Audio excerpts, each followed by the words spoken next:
Welcome back, ladies and gentlemen, to the Interstellar Skylab 14. We've managed to make some changes to the rocket interior. Why did we go through the problem of making all these changes for a rocket that's not going to be around very long? Well, you see, Supergirl was running around in here, doing her orbital research, doing her telescoping, and completely going bonkers. And the reason why is because we had the storage bin filled with the oxalite down here, it was doing the overwrite on the carbon dioxide thing. As the plan was, right? That means the gas pressure started rising above the 2 kilo standard. It's now at 7 kilos. And when Supergirl started having the popped eardrums, it was a plus 20% to her stress, and so she started having mental breaks. And when Supergirl has mental breaks, it's a bad day for everyone. So what we've done here is actually put a proper carbon dioxide filtering system in here. We have a mini gas pump that is activated by this gas element sensor. This gas element sensor is looking for carbon dioxide. When it sees some, it sends a green signal to the mini gas pump. The mini gas pump then takes the carbon dioxide and chances are some more oxygen and siphons it through this gas filter. Now all the oxygen will pass right through and go right back to the top of the rocket. The carbon dioxide will actually get sent into these pipes, where it'll get stored for the entirety of the space mission. Now this is plenty of piping, and that way we can stay up in space for a long time and have plenty of room for the carbon dioxide to back up into. Now before you say anything, yes, I know there's powerless ways to filter through gases, but I like using the tried and true method of the actual gas filter that the developers gave us. The small concern being it's 120 watts and 60 watts for the pump. The thing that makes you feel a little bit better about it is they don't run all the time. This mini gas pump is only going to turn on when there's carbon dioxide in the bottom tile, and this gas filter is only going to turn on when it's actually filtering. So on the power stance, I think we're okay. And because we moved this storage bin off the ground floor, because we don't want it to overwrite carbon dioxide, we were able then to modify the area on the left side of our rocket and actually get the Great Hall bonus. Now we do lose the washroom bonus, because the gas filter is considered an industrial machine. But for our money's worth, I think we're good. We still have one problem though. If you remember, we've been taking all of our hot oxalite and all the hot plastic and sending it into our sort of cool tank. Unfortunately, it takes forever to cool down. Mostly because plastic, if we take a look at the details here, has a thermal conductivity of 0.15. In other words, it doesn't change temperatures with its environment very quickly. Meanwhile, the oxalite has a thermal conductivity of 4, and that's the proof in the pudding when you highlight over this that the oxalite's already down to 54 degrees, this pile down to 36, and yet our coolest bit of plastic is 71 degrees. That's a problem. We don't want to throw 71 degree plastic in here because then we got to start worrying about dupes getting burned and all that sort of thing. So we want to get all of our materials that we're heading up into space with to at least below 50 degrees. And boy, do I have a plan for that. But first, some other problems. Remember the last episode where I was like, everything's going so well? Yeah, well, then it stopped going so well. Our sleet wheat's looking beautiful. We have almost 5 million calories worth of food. That's great. Unfortunately, if you had a keen eye, you would have seen that our petroleum boiler sort of had some mishaps. What happened was somehow some water got into the crude oil pipes. When the water came in contact with this very hot pipe, it broke and then put steam all over the place. Well, with steam all over the place, it became a nasty mess. And I know what some of you are thinking. Well, obviously you got water in from the oil wells. No, our oil well design is spot on. The water's not in there long enough to break before it actually hits the oil well. So we don't really get any water in here for this pump to be able to siphon out. I was trying to figure out, okay, so where else could it have gotten water? So I do the troubleshooting thing and I follow the oil pipes all the way up. What was happening is our petroleum in these reservoirs was coming in at over 120 degrees. And because of that, it was heating up this entire room, causing this polluted water to flash. And once the polluted water would flash, you'd have steam at the top here. The steam would then drop down here when it finally got cool, turn into water, and then this liquid pump would take it and send it off to our beautiful petroleum boiler. In fact, here's still some remnants here.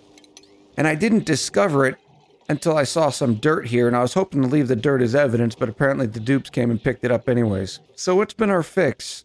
Well, a couple of things. First, we turned off the petroleum generators at the time until we could fix the petroleum boilers. We also turned some of these petroleum pipes into radiant liquid pipes, and that way they transfer temperature with all of this crude oil and petroleum, and it cools the petroleum down. The petroleum is leaving the petroleum boiler at 131 degrees. Our giant petroleum tank was up at 122 degrees. Since we've been cooling it down a little bit, it's still pretty warm, but it's getting lower and lower. Luckily, our insulated tiles are doing a great job of keeping the heat in, but it's still something to be aware of. Now, this is obviously not a permanent solution. Remember, this petroleum boiler is designed to run infinitely, which means this crude oil will eventually get above 100 degrees, which means it would not be able to cool this petroleum, which means our power room would eventually be accepting 120-degree petroleum, which then would turn us into a steam room again, which would eventually turn back into water and break our petroleum boiler again. Well, remember, we also have a problem with the hot items inside of our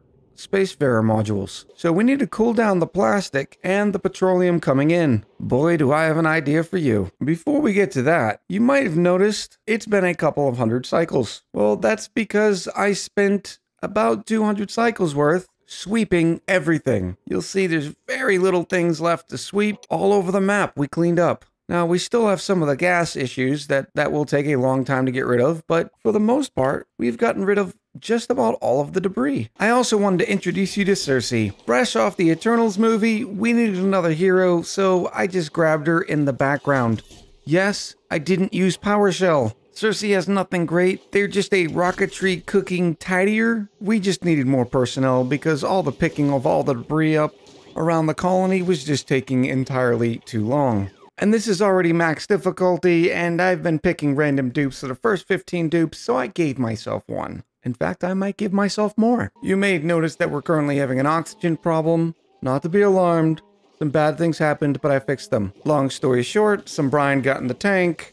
Brine then covered up these airflow tiles, which caused these electrolyzers to believe that they had maximum air pressure.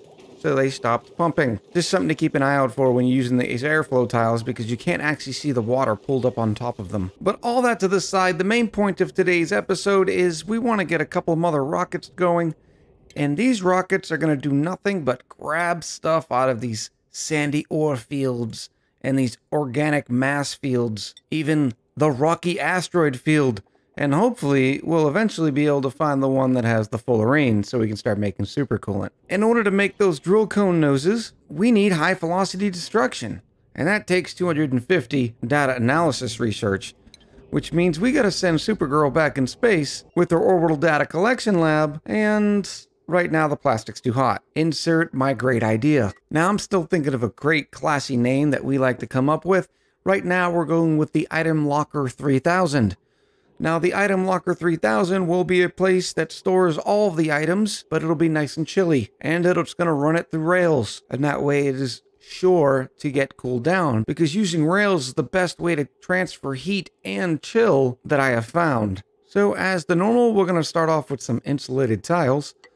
I think it's going to start something like this. Long story short is all our items are going to end up right here. Our duplicates will be able to come into a room right here, grab the items, and then go on with their business. Now, the reason why the items are going to be able to get there is because we're going to have a beautiful conveyor line that's going to end right here. We'll use steel because we have 126 tons of it. Then we're going to put this as probably a door here.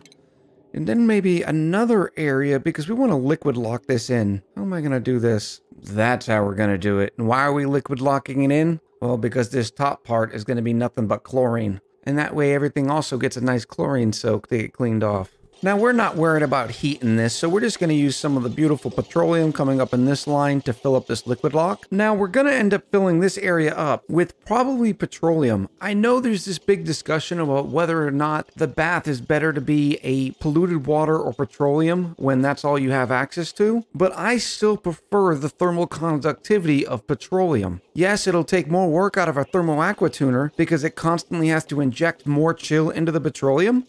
Because petroleum has a lower specific heat capacity, it's still better at thermal conductivity by a good bit. You can see specific heat capacity is 1.76 and a thermal conductivity is 2.0. We go up to our polluted water here. The thermal conductivity is 25% of what petroleum is and only double what the specific heat capacity is. Polluted water does a little bit better job of actually holding on to the chill. Petroleum does a better job at actually transferring it. Now, like I said though, we're definitely going to pay for that difference in specific heat capacity because our thermal aqua tuner is going to have to inject more chill into the petroleum more constantly because the petroleum just doesn't hold as much chill. We're going to start by filling up our little chill tank. This is where we're going to have that huge block of ice. And whenever this area needs some chill, these doors will close, transfer the chill in, and we'll be right as rain. So we're almost done with the sort of basics. And from right to left, it's not too bad. We're going to have the typical thermal aqua tuner with a steam turbine to make sure the thermal aqua tuner stays cool. And it's going to be responsible for chilling all of this into ice, which is going to provide the chill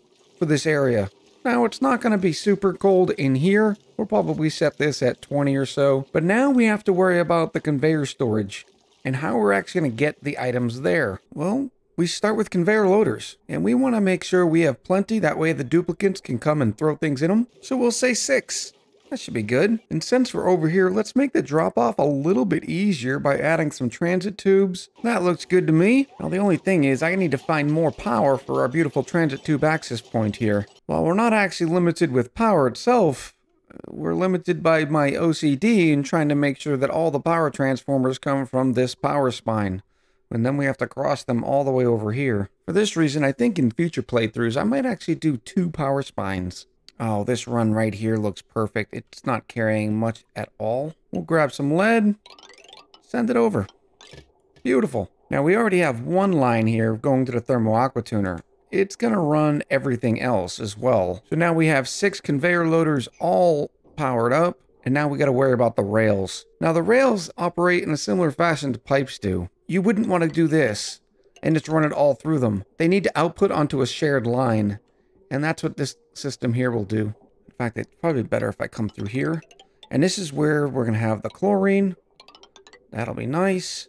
And then we're going to try to weave it in here as much as possible before it actually heads to the conveyor chute. I actually think we might be able to do that a little bit better. This is decent, but I think we can get another tile or 2. Let me see what I can do. This doesn't look too bad. I can't decide if I like the other one better, though. Okay, this is the last one, I promise. And I think this is the best we can do.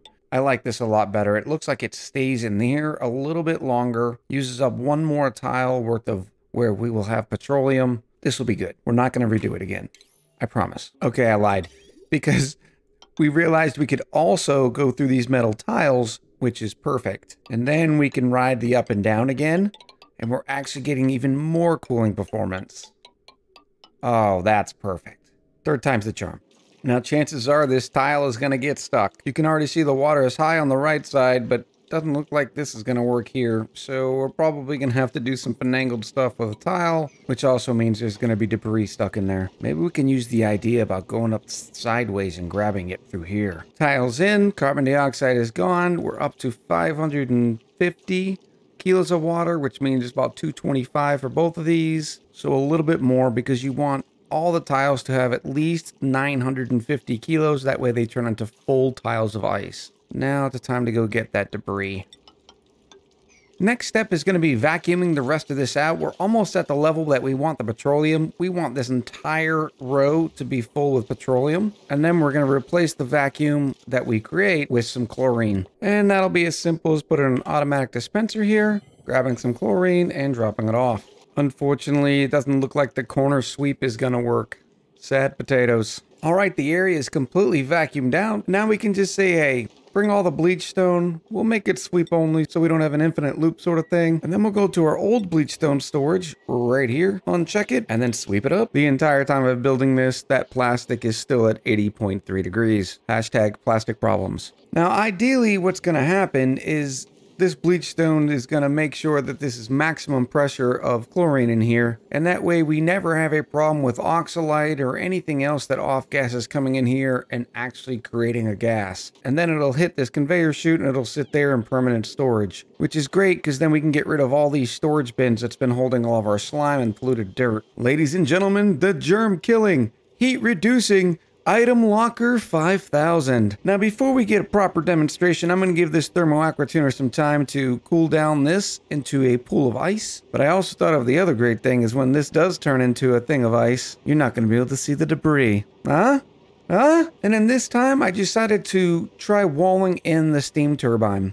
That way, the radiant liquid pipe going back behind here that cools the steam turbine is not basically chilling the entire world around it as well. We've already sent our first few pieces of oxalite through. We wanted to make sure that the fully chlorinated environment here wasn't going to allow anything else to off-gas, and it seems we were successful. I wanted to show you what I've been doing in the meantime in order to cool down the plastic. When you build something, it has a maximum temperature that'll be built at. In this case, I think the plastic ladder came out at about 45 degrees, and then I just let it sit here in this nice chill environment, and it cooled down the plastic, which is sort of the way the Item Locker 5000 works. It's a lot easier to cool something down when it's very small. You can see this plastic ladder is only 50 kilos. And that's the same sort of theory that we used with the conveyor rails. Because these conveyor loaders will only put a very small amount of material onto the rail at one time, it's very easy for the, say, 740 kilos of petroleum to absorb the chill of the 10 kilo, for instance, piece of plastic. And now that we have nothing but 21 degree plastic up here, I can just sweep it all up. And then inside the Interstellar Sky Lab 14, we have one storage bin set on sweep only for plastic. So we know it's the cool plastic that we're getting. All right, that's given us 12 tons of plastic, but the next time we send Supergirl up there, we want a lot more than 12 tons. We'll go right back here and we'll start creating more plastic ladders. And for these plastic ladders, they'll grab the hot stuff that's still sitting down the bottom of our colony. And here's our first plastic ladder being completed, and you can see it started at 45 degrees, but is quickly lowering temperature. And that's because it's just a small amount of plastic. All right, we've given the Item Locker 5000's ice block a little bit of time to get ahead of the game, and I'm not sure it's worse, having the debris there or the buried object. Now that this ice block is down to -27, the ice has a good enough head start and we can put it into action.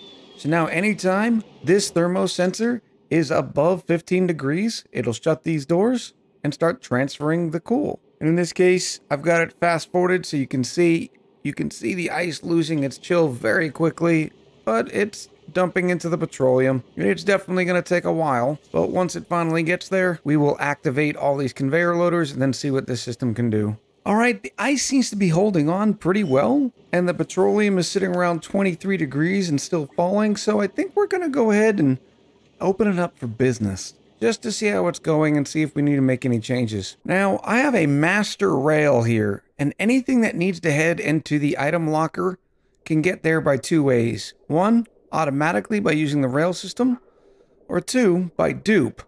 So whenever we have anything that needs to be swept, I have all the conveyor loaders set on what they should be keeping and what they shouldn't. And when we're ready, we just click allow manual use, which I think we are. So then we can just copy our settings over. And the other way is by rail, so we'll connect it back. And you can see we have all this plastic already. Plastic is coming out of the steam room at 118.2. You can see here it's entering the chill room at 114.9. Now there's a lot of other oxalite that was all backed up, but we can at least get a good idea of how this is going to look. And remember, the reason why this works so well is you can see there's only 20 kilos of plastic on that one rail piece. And it looks like it's only down to 102.7 before actually getting in to the conveyor chute. Now, the one right before it, oddly enough, is only 53.8.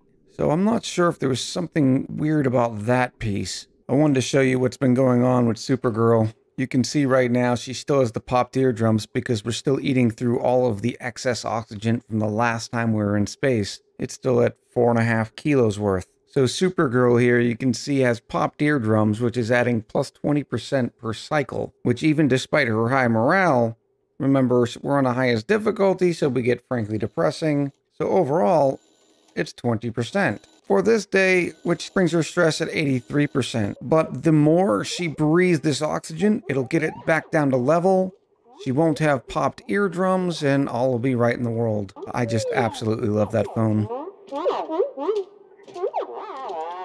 Now it's Supergirl's turn. She's on the phone. Let's see if anybody's actually talking with her. Oh yeah, she's talking to Happy. Absolutely phenomenal. They can't figure out how to get themselves unstuck from a room, but they can make a telephone work this far apart, which is great for Supergirl. Gave her even more morale. She now has that +4 sociable bonus. Unfortunately, it's not going to do anything right now for the popped eardrums. So far, the plastic coming in, sitting around 54 degrees. I think some of the latter plastic got added in, but we're going to go ahead and turn on plastic production down here. We'll start with just one, and as this plastic comes out, the conveyor loader will send it over to the item locker 5000, and we'll see how the temps are looking. Now remember, we still have this entire backlog that we need to get through, because now that everybody's storing stuff in the item locker, we don't need to be storing it here. Well, I don't want the dupes to have to transfer that. Easy enough. We'll add an auto sweeper and a conveyor loader and throw it right there on the line. Now it'll definitely take the auto sweeper a long time to get through this massive amount of debris, but eventually everything will be here.